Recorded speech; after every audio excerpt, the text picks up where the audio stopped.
Vatanımdan bolsam sürgün, doğduk yeri göçen ağlar. Sayrak dillen kalsam bir gün, ecem ağlar, ecem ağlar.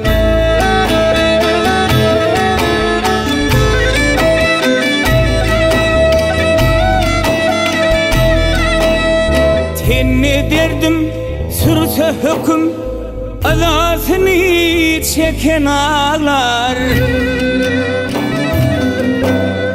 Emma sana çümse tiken, emma yine ecem ağlar.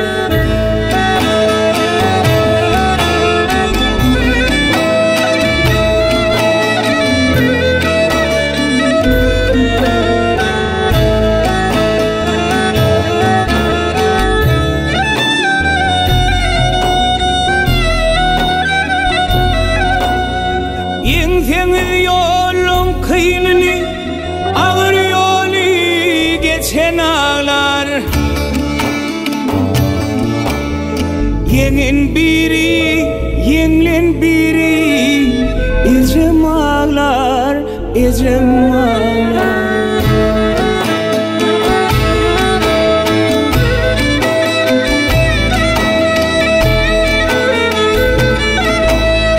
Vadasından dönse olvi, ve yaşını seçen ağlar.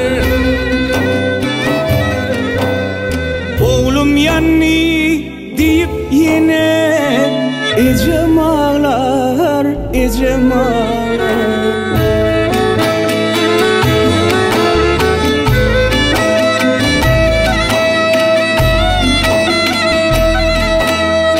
Neni bir gün yer yoğudur, yaşı eziyet geçen ağlar. Kırkımdan son yarımındır, emma yine ecem ağlar.